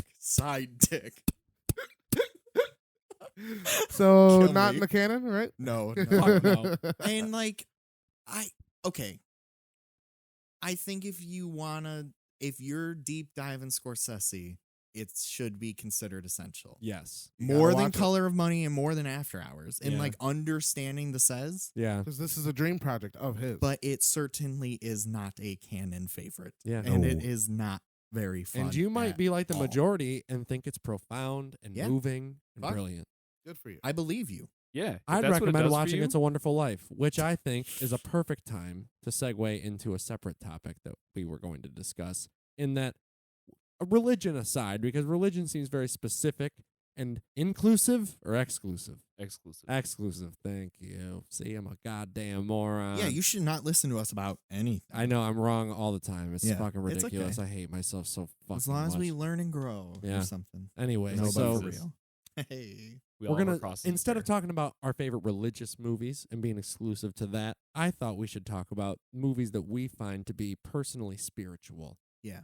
And I thought that was a perfect time to talk about the movie that I think is the far better version of The Last Temptation of Christ and my favorite movie of all time, Frank Capra's It's a Wonderful Life, a sort of Christmas classic. A sort of acknowledged religious movie. Yeah, that too. But that element doesn't necessarily play into the general thematic moral story of it all. That's a really good point, actually. And the value it portrays in just living your life and the people that you affect every day just by existing and interacting with the world around you in ways that you could never even begin to understand. Mm. And to watch a person follow that journey all the way to its lowest point, to a near demise, to then be lifted to the likely happiest moment in his entire life is literally the most moving experience I've ever seen in any movie. And I cry every time I see it. Mhm. I dedicate one time a year to watch it. Every year I try to make sure to go to the theater. There's only been one time that I've managed to miss it. So I've had to watch it at home once in the last probably 10, 11 years. But the last time I watched it particularly, I was in New York, and I remember the couple opening frames probably. The opening always gets me sometimes. Like there's a couple lines of dialogue, couple shots, and the music cues that'll trigger something within me that tears will just well out of my eyes. But all of a sudden I just started crying within the first few minutes, and I never stopped once. And that's an experience I've never had watching a movie. And that's not even hyperbole. I straight up cried the entire time. And the hardest at the end, of course. But that movie is profoundly moving. It's insane how timeless it truly is. It's a story that could take place at any point in time. Like I said, you can take that story and apply it to Christ. It's insane. And I think that if you look at the religious element of it, you can find value in that. But I think you can also remove that and just look at that as a metaphorical part of the story, because religion is so important to the lives of so many people. If you understand that, you can connect to it on just a moral and humanistic level. Mm. Because I think ultimately, I've only seen 2 Frank Capra movies, but I think just based on that movie alone, he was clearly a humanist individual who valued the heart and the soul first, and love and family and connection more than anything. I think I've Just seen being good to one another. 4 or 5, and It's a Wonderful Life is definitely in my top 10 Yeah. of all time too. But he definitely feels like he's like a pretty loud socialist. He is very much like people looking out for people, like both economically, spiritually. You can see that in the movie. It's Yeah. wild how political it is and how ahead of its time, and Mr. Potter being similar to a similar Certain figure Batman. that we know. Yeah. And don't love necessarily. Yeah, Okay. it's a incredible little flick, and everybody should see it. I'd recommend waiting till Christmas time. Not even if you're It religious. hits It just hits harder. harder in the snow. Well, a lot of people don't get snow. Yeah, Isn't no, that that's true. wild? Yeah, I know it is. It is. Fucking crazy. It's It's just- the Earth, man. It's just a very life-affirming movie. Watch it with someone you love and have a great time. Yeah. And relish in it. And it's okay to cry. Yes, it is. Yeah. Every time. See, and that's funny because when I think of a spiritual movie, I tend to lean towards more the meditative side. Hell yeah. My example is Richard Linklater's Waking Life. Oh, right on. I haven't seen that actually. Oh, Really? fantastic! Yeah, I need experience. to though. I Seen all the keep before forgetting that. movies, so Yeah. I gotta make sure to round out the series. Dude, Well, you gotta. Yeah, And anyway. similar to another one that a lot of people attribute the style to, is Scanner Darkly. It's got a filmed cast. It's a completely a movie made on a camera, but then there's also animation over top of it. Rotoscope. Rotoscope is the technical term. Thank you, Frank. Yeah. And it's something that it does in a very profound way, because similar actually to Midnight Gospel, Duncan Trussell's new Oh, show yeah. on Netflix, that it takes a meditative approach where it's just kind of a conversation that's happening, but then there are still events that are happening on screen. A lot of these things Yeah. are just pure conversations. You're watching somebody, but then the animation adds dimension. It throws ideas out, and it shows things that are a little less stable than you think. I believe Alex Jones makes an appearance at some point. He's shouting at He people. is or in maybe- Waking Life, yeah. yeah, He's so the car. The yeah, guy. someone yelling a horn. It's got all the crazy. conspiracy theory notes for me, so it hits the way that I think. To me, it matches enough my perspective, and I think it goes enough to the heights of just weird existential thought that I want to. And it's got appearances like Ethan Hawke, the dude from Dazed and Confused, the kid. Mm-hmm. It's got a lot of good, just weird cameo roles of people just kind of having conversations about these, Classic Linklater conversations. Yeah, all philosophical and most relating to dreams and consciousness. Wait, did you say right? Richard Linklater directed this? Yes. Huh. Wild. Would have never thought. Get out of here. Do you sense For, my for half sarcasm? a second, I was like, oh, shit. Wait, what's happening? I almost fell for it. Nah, man. Good shit. No, I feel that too, though. That movie hits pretty fucking hard. and that's tend out how I approach my spirituality anyway. Where Right it's on. something that's more the mental aspect and thinking about just philosophical type things, big questions. And I think it's kind of fun to explore things that way, and that's what religion should be. It's just fun at the end of Yeah. the day. I guess maybe not enough questions in Last Temptation and too many specifics, where Waking Life is almost entirely questions. Even when people are answering, I feel like they're asking a new question. Yes. God, what a good fucking movie. Yeah. Yeah, big Rex over on the Chronic Canon. Yeah. Waking Life, go for it. Linklater would be a fun one to do. Oh, yeah. It Maybe. might be a bigger one. And he might be annoying after a while. Maybe. Like, shut up, Rick. That's why I made that joke. Yeah. Eventually. Anyway, Frank, what do you got? I mean, the like clear, obvious duh is 2001. Oh, yeah. Like every time, it just reminds me. I watched The 70 it. millimeter experience was religious in and of itself, Yeah, if you can apply that term to something. I was debating telling. Yeah, I don't care. I did Acid Alone once, and I watched 2001, and it took me 5.5 hours to watch this 2.5 hour movie because I was having what has to be like a total emotional or spiritual journey of the self or something to that nature, you know?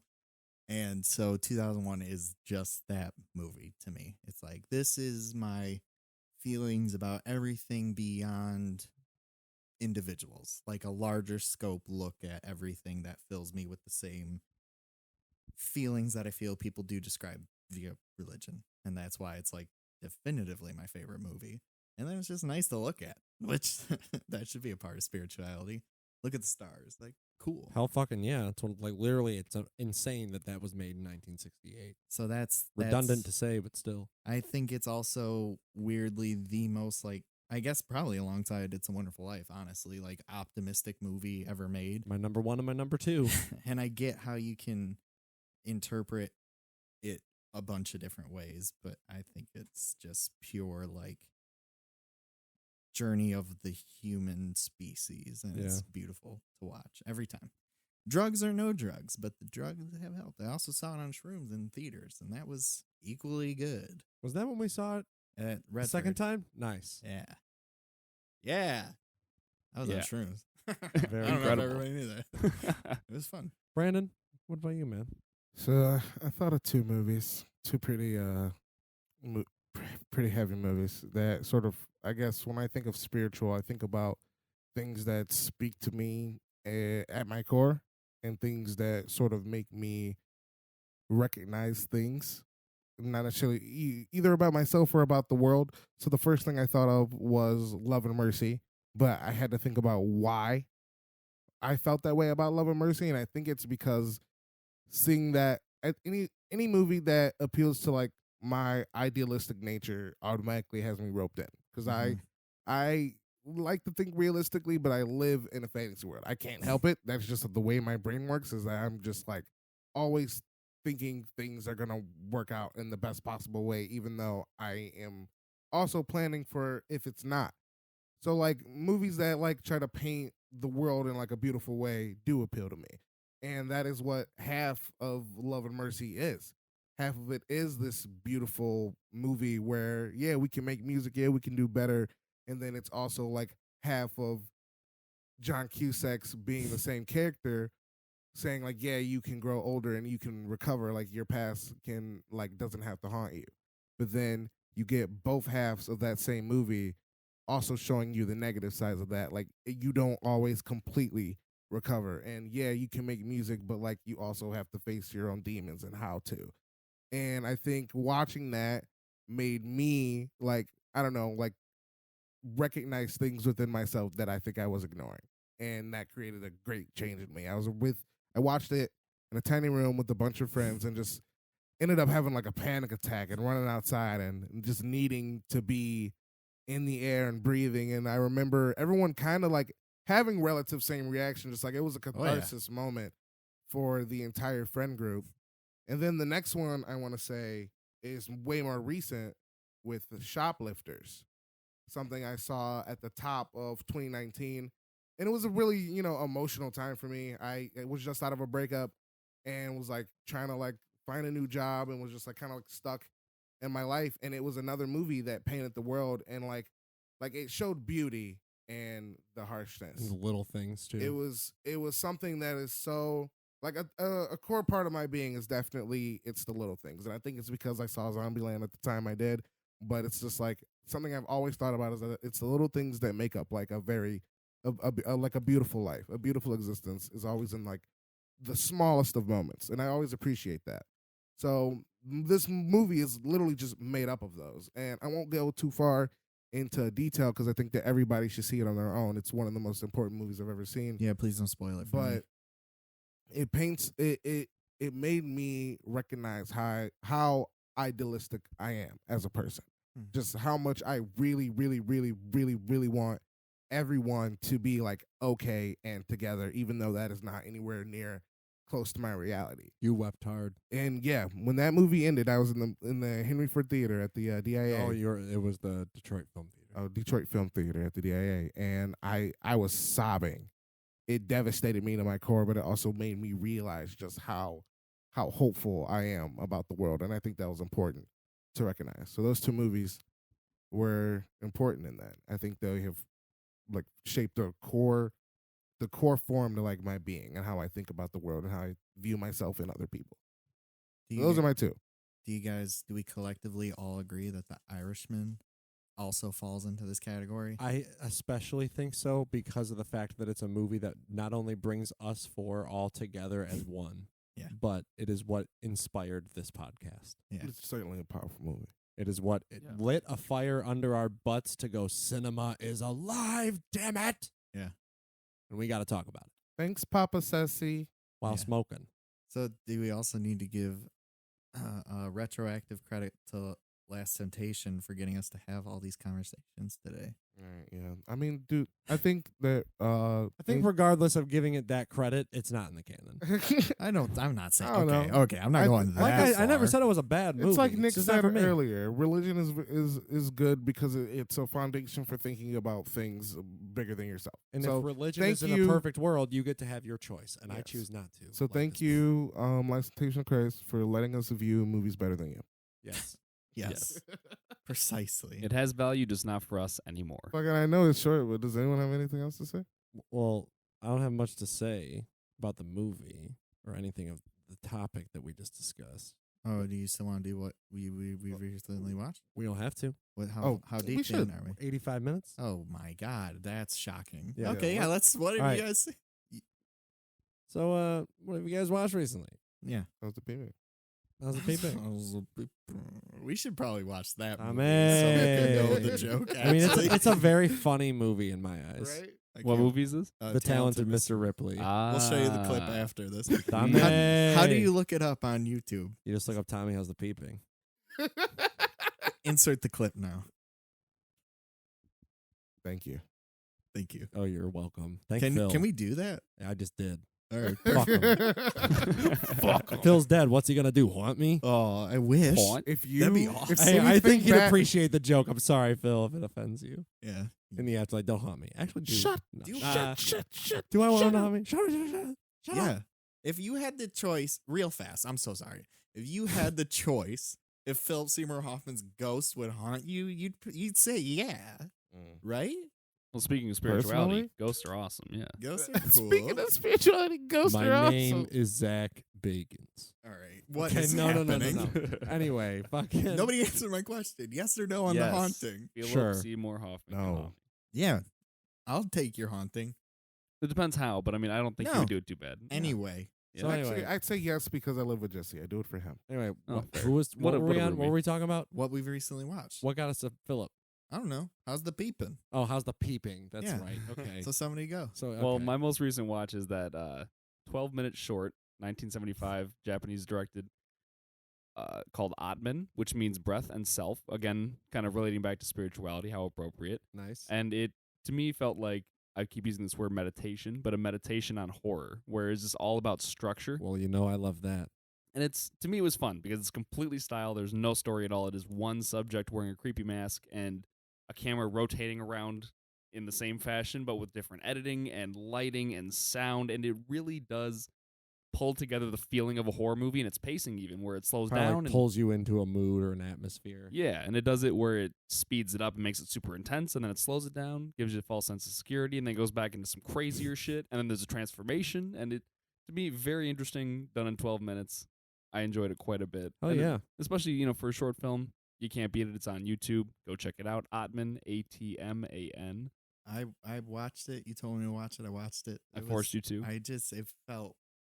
I was like, how long has this been on? And it was 5 minutes, and I was like, what? And I kept going, and by the end, it's 100% worth sitting through. Being like the way it throws you into this mood, like it is impressive how much they do with almost nothing. And it does it's, The feel same like thing, a lot a of one time. note.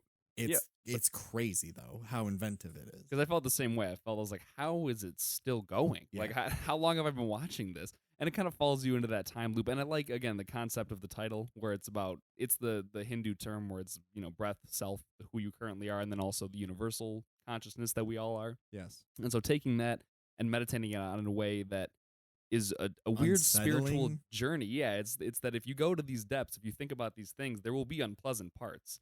You will have to go through some of these things that are frightening as hell to get to the sunshine land, the heaven that we all talk about with Jesus. So, yeah, I think it was all an the interesting- religions are connected. Yeah, a good Buddhist perspective on the issue without saying anything really with any written word, just all style. And I think that's what I appreciated about it. On display, completely experimental. 12 minutes. He's just proving a point that you can tell some sort of cohesive story with just picture and sound. And then edits. That's a huge part of it. It's the montage. It's Mhm. interesting. Well, I guess if we're going off the spiritual route, I can talk about a movie I watched literally yesterday morning, which is one of my all-time favorite movies, and a movie that I hadn't seen in a long time, probably a couple of years. I actually hadn't revisited this filmmaker's work in what I'd figured out was about 2 years, which is astounding because he's really one of my all-time favorites. And rewatching this movie again affirmed that notion. And that movie is Andrei Tarkovsky's Mirror, or The Mirror, if you're nasty. Ooh. 1975, his sort of autobiographical memory mosaic piece, which in and of itself is a poetic film, if there's any way to describe it, because I've said it once and I'll say it again, there are no words that you can really attach to describe the effect Mirror has. You're either with it or you're not. It clicks or it doesn't. And I think, at least for me, I find the value in the fact that I think so much about my life and myself and reflect that upon the things that I'm seeing, which are some of the most gorgeous images I've ever seen put to film. Even that one sequence after the opening credits, which are gorgeous and hypnotic, and the music, the organ that's playing the classical theme underneath, that's sort of hypnotic, leading you into this sequence that is also in and of itself hypnotic. Is it the stuttering thing? Well, the stuttering thing is the very opening of the Okay, movie. okay. There's a child that turns on a television, watches that sequence, opening credits, into that push in on the mother sitting on the wooden fence, watching the man Yeah. walk up as the narration says, you know, we knew if it was our father, he would turn toward the house and walk up the way. If not, we knew it wasn't father and that he was never coming back.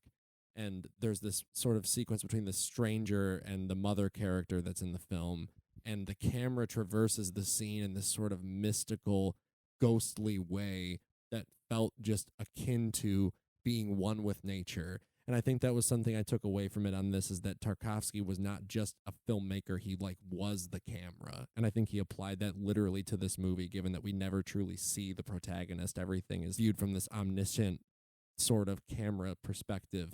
But I think it's supposed to fill in for our protagonist's eyes and seeing his memories and seeing his thoughts and reflections. It's definitely not for everybody. It's definitely hard to understand for some, and I get that because it's not necessarily a movie that follows any sort of cohesive narrative. It's very akin to a movie a lot of people also have a hard time with, The Tree of Life, but I think that The Tree of Life is a bit more diluted than Mirror, personally. I'm just not as with Malick as some are. I used to be, but it just sort of fell out of grace with me a bit. Not to use the word grace and Malick in the same. But Mirror is just a movie that is indescribably beautiful. It's something you have to see to believe. It's almost a marvel that it was even shot. The way that things happen feels magical. Orson Welles once said directors aren't directors of films, they're purveyors of happy accidents.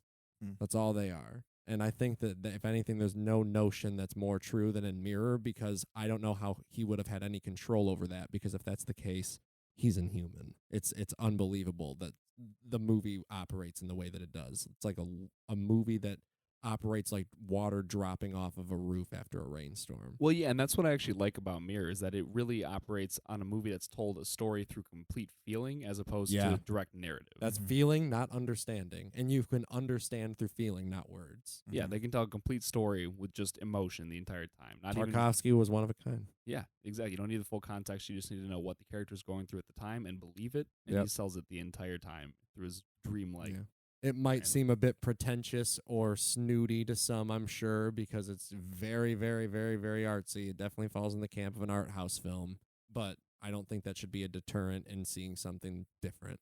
I honestly think it's his least, like, I have always described him as a college professor yelling his lecture at you because he just wants you to understand him. Like, but Mirror's like the one that doesn't give me that vibe.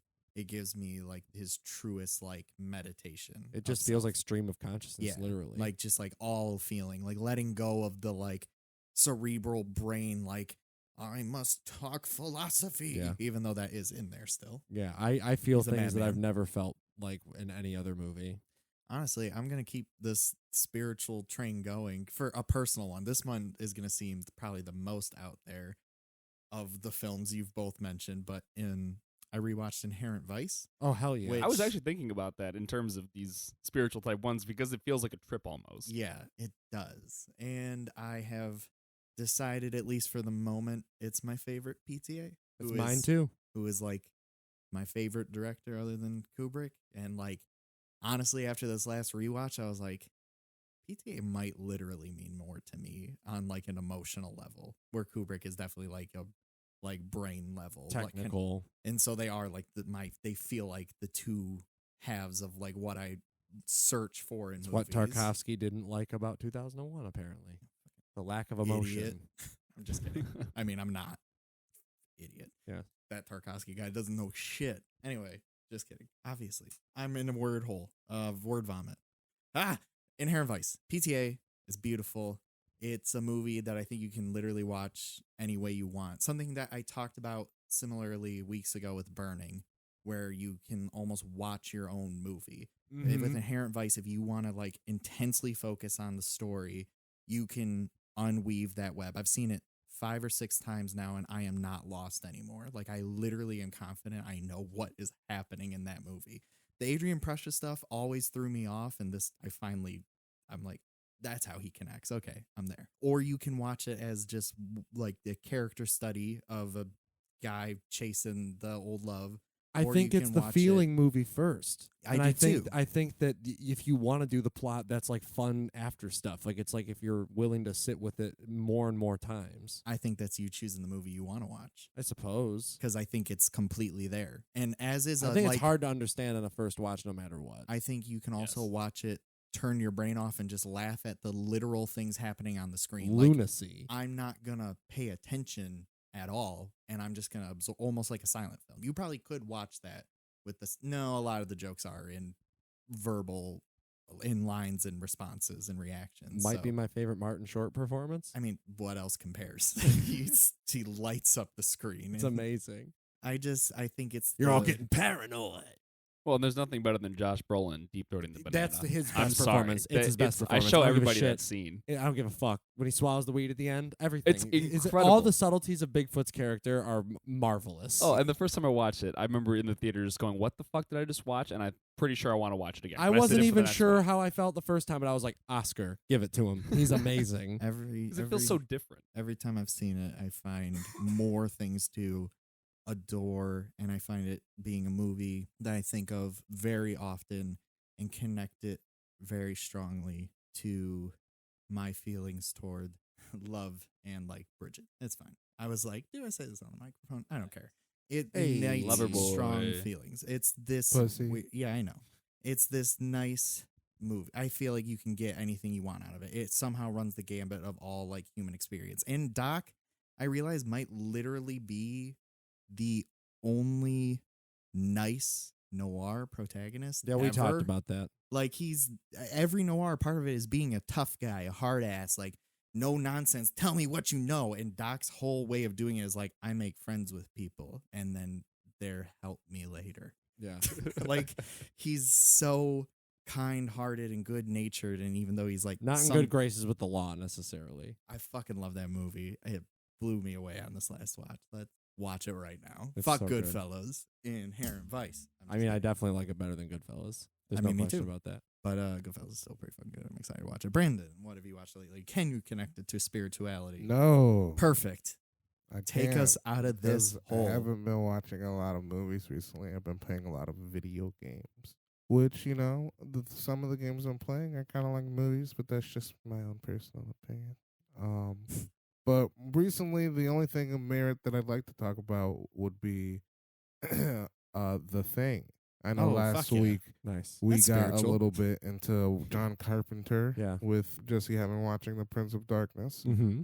And The I second think movie in this Apocalypse trilogy. and around this time is when we decided to sit down and watch The Thing.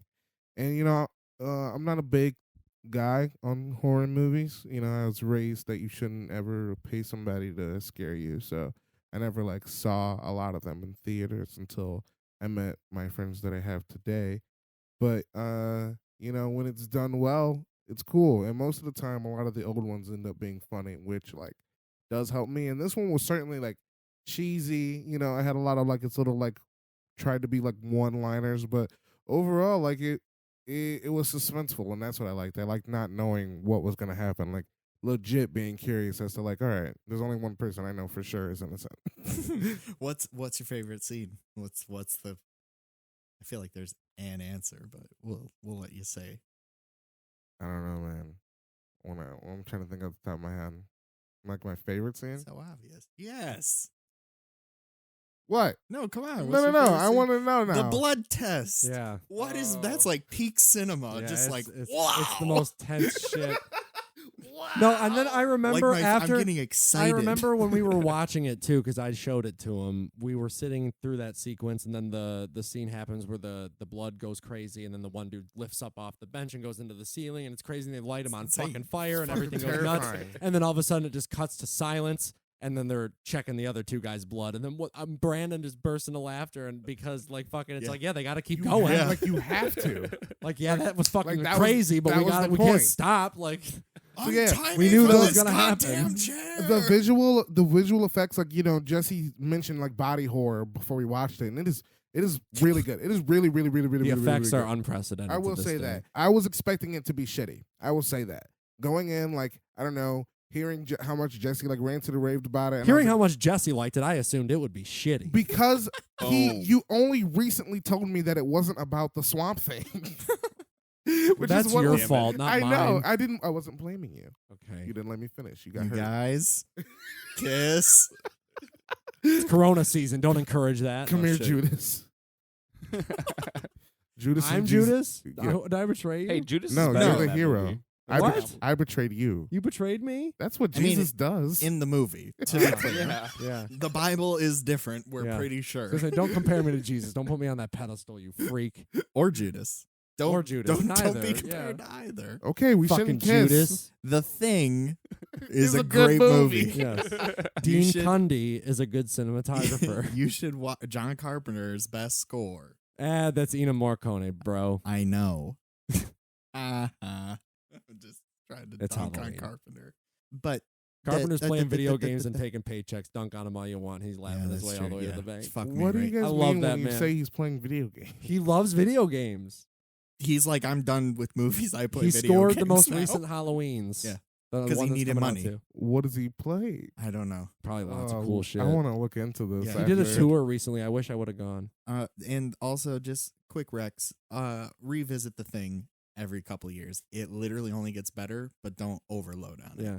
Every time I revisit it, I'm like, I'm nervous, and I'm just like, I like it more than I did the last time I watched it. We How saw it the on fuck? 35 in theaters once. That was fucking cool. Dope. And I I went to a do, haunted house. yeah, I do think that the intermission that we got was a little shitty. I hated it. Yeah, it breaks the Mm. tension a little bit. There was a moment that we pointed out this watch. I was like, it's a little early in the movie, but I think if there's any moment for an intermission, that's the one. And I can't remember specifically what it is, so I shouldn't have even brought it up. They were outside at one point. All of No, the I think circle. it's when he finds out that like the disease could spread to the whole world within 2,700 hours or something like that. There's like a fade to black, and I was like, okay, that's like a not that suspenseful moment. It's like, oh shit, well, what's gonna happen now? Mhm.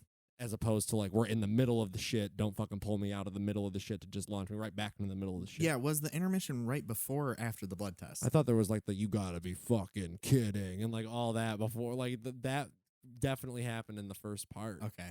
I thought. It was poorly timed. It almost ruined the movie. Yeah. But I think they just randomly dunked it in. watch but again. yeah. It only gets better. Okay, bet. Great for quarantine too. Very ironic And iconic. and iconic.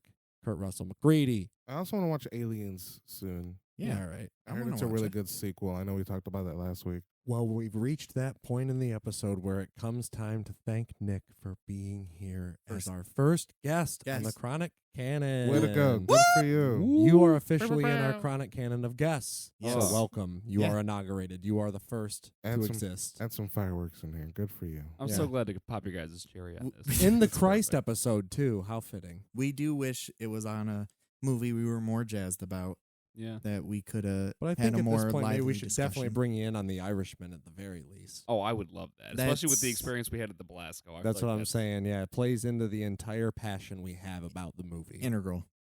Absolutely. I've fallen asleep to it multiple times. Same, actually. Oh my I God. always It's watch the calming, first 45 minutes oddly. and then I fall asleep. With the Yeah. door cracked open.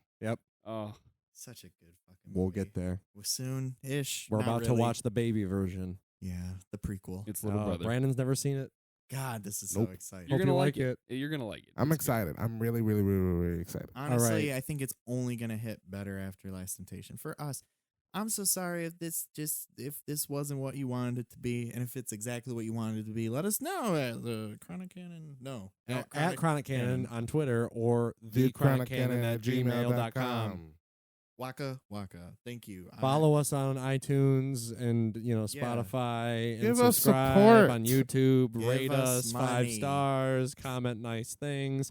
If you want to criticize us, please do it privately over email. That would definitely be nicer. We can have a conversation. We can talk. you Yeah. know? Please. Dude, yeah, I'd listen. Yeah. Me too. So Oh, anyway. sponsors too. Email us. Yeah, please. I'll Money. sponsor your shit. Money. We don't All right. really care about the ethics too. We'll still chalk the grandparents.